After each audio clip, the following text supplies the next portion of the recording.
Hello मेरे प्यारे students, कैसे हैं आप सब। आई होप आप सब अच्छे होंगे। आपकी स्टडीज बहुत ही जबरदस्त चल रही होगी।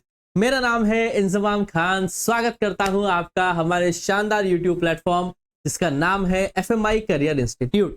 जैसा कि बच्चों आपको पता है कि प्रारंभ सीरीज का हमने स्टार्ट कर दिया था। क्लास 11th बिजनेस स्टडीज का चैप्टर नंबर 2 हम पढ़ रहे थे जिसका नाम है फॉर्म्स ऑफ बिजनेस ऑर्गेनाइजेशन। अगर अभी तक आपने इस प्रारंभ सीरीज के लेक्चर्स को नहीं देखा है तो आप प्लेलिस्ट में जाके देख सकते हैं। वहां पे आपको अकाउंटेंसी, बिजनेस स्टडीज और इकोनॉमिक्स की प्लेलिस्ट देखने को मिल जाएगी। चाहे वो क्लास 11 के हो या क्लास 12 के हो, आपको सभी लेक्चर्स वहां पे सीक्वेंस में मिल जाएंगे। तो मेरी रिक्वेस्ट आपसे ये है कि सबसे पहले आप उन लेक्चर्स को जाके अच्छे से स्टडी करें, उसके बाद आप इस लेक्चर के ऊपर क्या करें बेटा, स्विच करें। चलिए तो हम बात कर लेते हैं कि हम इस चैप्टर के अंदर क्या क्या पढ़ रहे थे। जैसा कि आपको पता है बेटा कि प्रीवियस 2 लेक्चर्स में हमने इंट्रोडक्शन के बारे में जाना कि फॉर्म्स ऑफ बिजनेस ऑर्गेनाइजेशंस के क्या क्या टाइप्स होते हैं, जिसमें हमने सोल प्रोप्राइटरशिप के बारे में बातचीत करी, पार्टनरशिप फर्म के बारे में बातचीत करी, Hindu undivided family, cooperative society और कंपनीज के बारे में बातचीत करी। उसके बाद लेक्चर नंबर 2 में हमने सोल प्रोप्राइटरशिप को पूरी तरीके से समझा कि sole proprietorship form of business क्या होता है, what are the features of this form of business and what are the advantages and disadvantages of sole proprietorship. Last lecture में हमने पार्टनरशिप फर्म के बारे में पढ़ा था कि पार्टनरशिप फर्म क्या होती है। जब 2 या 2 से ज्यादा लोग आपस में म्यूचुअल अंडरस्टैंडिंग के साथ एक बिजनेस को रन करने के लिए तैयार होते हैं with some type of agreement, उसे हम क्या कहते हैं बेटा, पार्टनरशिप फर्म कहते हैं। इसके फीचर्स हमने समझे बेटा, इसके एडवांटेजेस को हमने समझने की कोशिश करी और फिर हमने इसके बात करें डिसएडवांटेजेस के बारे में। आज हमें इस पार्टनरशिप फर्म के कारमा को ही आगे बढ़ाना है और आज हमें टॉपिक स्टार्ट करना है टाइप्स ऑफ पार्टनरशिप, कि कितने तरीके की पार्टनरशिप आखिर होती है। टाइप्स ऑफ पार्टनरशिप आज हम समझने की कोशिश करने वाले हैं कि आखिर पार्टनरशिप कितने प्रकार की होती है। क्लियर है बेटा, टाइप्स ऑफ पार्टनरशिप टॉपिक आज हम पढ़ने वाले हैं कि पार्टनरशिप जो है आखिर कितने प्रकार की होती है। और टाइप्स ऑफ पार्टनरशिप को जो है बेटा हम 2 पार्ट्स में डिवाइड करते हैं। कितने पार्ट्स में हम इसे डिवाइड करते हैं बेटा, 2 पार्ट्स में। एक होता है बेटा ड्यूरेशन के आधार पर, कि ड्यूरेशन यानी कि समय कितना लगेगा, और एक होता है बेटा आपके लायबिलिटी के आधार पर, कि किसी में लिमिटेड लायबिलिटी होती है और किसी में अनलिमिटेड लायबिलिटी होती है। आज हम टाइप्स ऑफ पार्टनरशिप पे फोकस करेंगे और टाइप्स ऑफ पार्टनरशिप को समझने से पहले हमें 2 टाइप्स को उसको समझना पड़ता है। एक होती है ड्यूरेशन और एक होती है लायबिलिटी। ड्यूरेशन का मतलब क्या है बेटा, ड्यूरेशन का मतलब यह है कि कोई आपने पार्टनरशिप फर्म बनाई है या आपने कोई पार्टनरशिप एग्रीमेंट साइन किया है, तो ड्यूरेशन का मतलब वो पार्टनरशिप चलने कितनी देर वाली है या चलने कितने समय वाली है। बात समझ में आई है नहीं है बेटा, तो इससे हमें ड्यूरेशन को पढ़ना है। क्लियर है बात। और ड्यूरेशन के भी अंदर हम 2 पार्ट्स में क्या करते हैं, पार्टनरशिप को डिवाइड करते हैं। एक होती है बेटा हमारी पार्टनरशिप एट विल। क्या होती है बेटा, एक पार्टनरशिप एट विल, और एक होती है बेटा हमारी पर्टिकुलर पार्टनरशिप। क्या होती है बेटा, पर्टिकुलर पार्टनरशिप। इन दोनों को हमें डिटेल में समझना है कि आखिर ड्यूरेशन के आधार पर ये पार्टनरशिप एट विल, विल का मतलब क्या होता है बेटा, इच्छा। When there is a will there is a way, जहां चाह वहां राह। विल का मतलब होता है चाह। ये वाली पार्टनरशिप क्या है, मान के चलिए पार्टनरशिप एट विल का मतलब क्या होता है कि मान के चलिए 3 या 4 दोस्त मिलके उन्होंने एक पार्टनरशिप फर्म को स्टार्ट किया। इज दैट क्लियर बेटा, गेटिंग माय पॉइंट। उन्होंने एक बिजनेस फर्म को स्टार्ट किया, एक पार्टनरशिप फर्म को स्टार्ट किया, आराम से चला रहे हैं, कोई दिक्कत वाली बात नहीं है। एक दिन क्या बोलते हैं कि चलिए इस पार्टनरशिप फर्म को डिसॉल्व किया जाता है।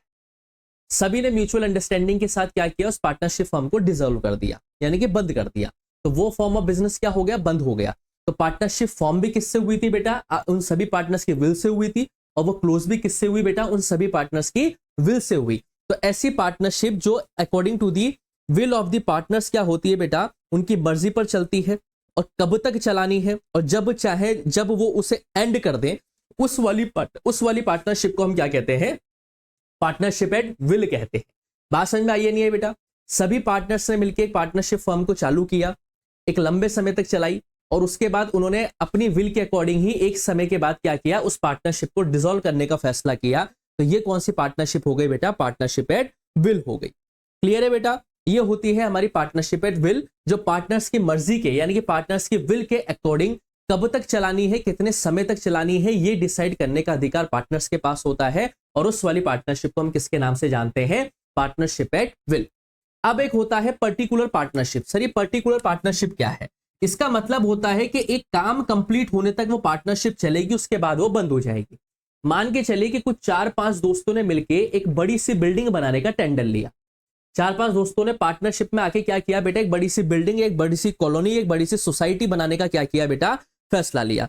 अब जब तक वो बिल्डिंग या जब तक वो सोसाइटी या जब तक वो पूरी की पूरी कॉलोनी बन के तैयार नहीं हो जाती, तब तक ये जो पार्टनरशिप है ये तब तक चलती रहेगी। यानी कि पर्टिकुलर टाइम इसका फिक्स्ड होता है। फिक्स तो नहीं है, देखिए ऊपर नीचे हो जाता है, लेकिन पर्टिकुलर कहने का मतलब ये है कि जब तक वो एक पर्टिकुलर एक्टिविटी या वो एक पर्टिकुलर प्रोजेक्ट पूरी तरीके से कंप्लीट नहीं हो जाएगा, तब तक ये पार्टनरशिप चलेगी। उसके बाद इस पार्टनरशिप को डिसॉल्व किया जा सकता है।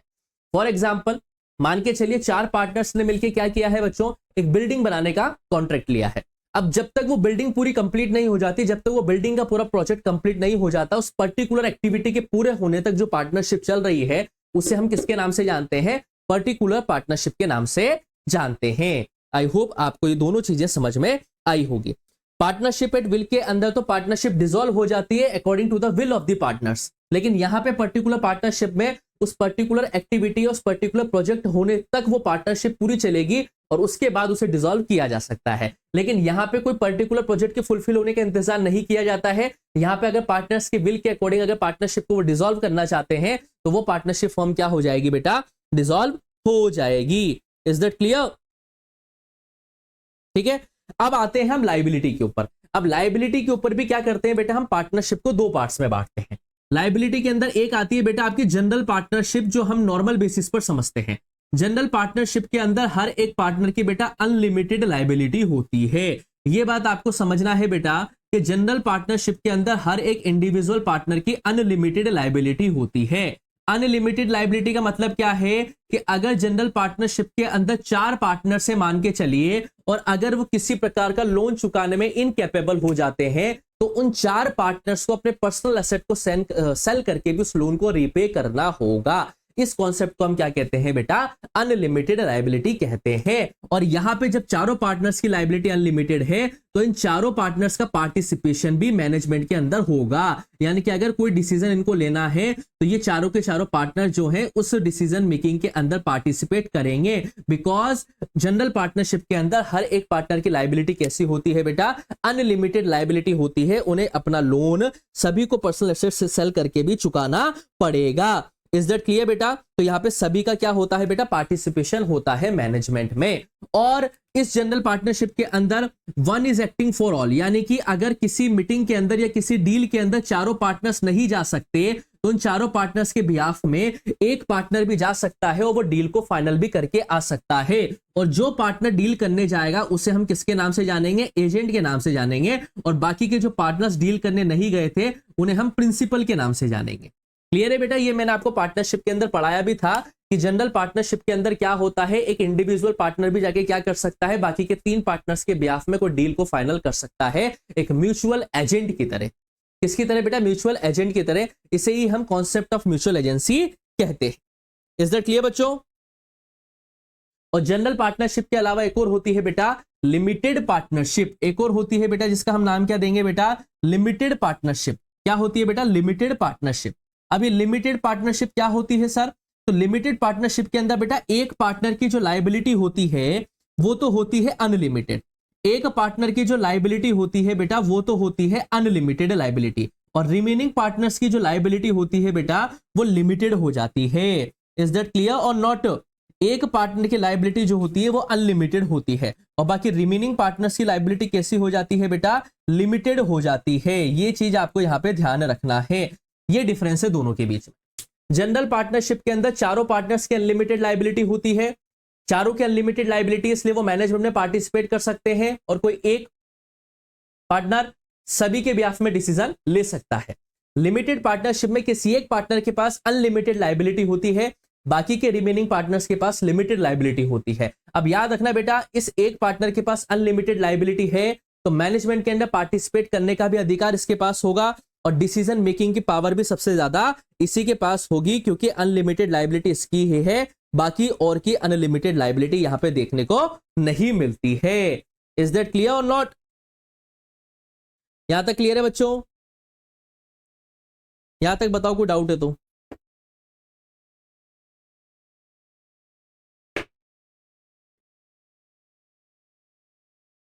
ठीक है, कोई डाउट हो बेटा यहां तक तो कमेंट सेक्शन में अपने सवालों को छोड़ देना, ठीक है।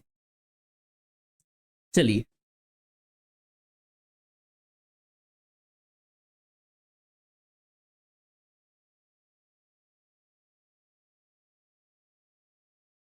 चलिए बेटा, अब आगे हम देखते हैं पार्टनरशिप डीड। ये पार्टनरशिप डीड क्या होती है? पार्टनरशिप डीड, डीड का मतलब होता है यहाँ पे काइंड ऑफ एग्रीमेंट जिसमें टर्म्स एंड कंडीशंस होते हैं। डीड का मतलब है बेटा यहाँ पे एग्रीमेंट जिसके अंदर क्या होते हैं बेटा, टर्म्स एंड कंडीशंस एग्रीमेंट होते हैं। मतलब कोई भी पार्टनर्स यानी कि 3-4 पार्टनर्स पार्टनरशिप फर्म को ओपन करना चाहते हैं तो ऐसा एडवाइस किया जाता है कि पार्टनरशिप फर्म ओपन करने से पहले उन्होंने एक पार्टनरशिप डीड यानी कि एक एग्रीमेंट को साइन कर लेना चाहिए ताकि बाद में डिस्प्यूट अराइज ना हो। फॉर एग्जाम्पल हर पार्टनर्स कितनी सैलरी लेगा, अब ये चीज ओरली तो बोली जा सकती है, लेकिन अगर आप रिटर्न में लिख लोगे तो बाद में कोई पार्टनर आगे आके ये नहीं बोल सकता कि नहीं हमारी बात तो 20,000 सैलरी की हुई थी।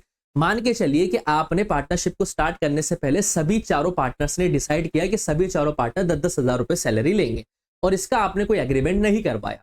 अब मान के चलिए अच्छा प्रॉफिट होने लगा और बीच में एक पार्टनर उठ के कहता है कि आपने तो मुझे 20,000 रुपए सैलरी देने का वादा किया था।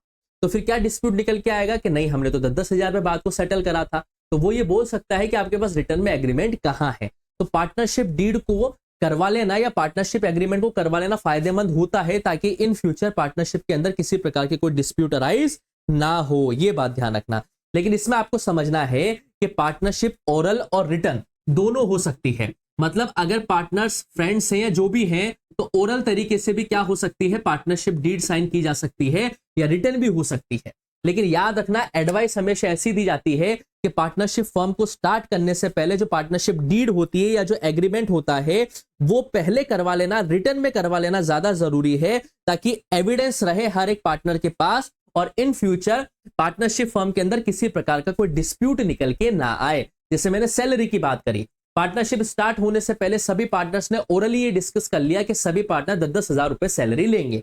बाद में जाके एक पार्टनर बोलता है कि नहीं मुझसे तो आपने 20,000 सैलरी का वादा किया था। तो डिस्प्यूट अराइज हुआ या नहीं हुआ, क्योंकि डीड कैसे साइन हुई थी, ओरल हुई थी। अब अगर उसी डीड को या उसी एग्रीमेंट को आप रिटर्न में साइन कर लेते और लिख देते कि हर पार्टनर्स को 10,000 रुपीज सैलरी दी जाएगी, तो क्या बाद में वो पार्टनर्स के बीच में डिस्प्यूट अराइज होता, क्या नहीं होता। तब आपके पास एक रिटर्न एविडेंस होता कि देखो हमने पार्टनरशिप को स्टार्ट करने से पहले जो एग्रीमेंट किया था उसमें हमने साफ साफ लिखा था कि किसको कितनी सैलरी दी जाएगी।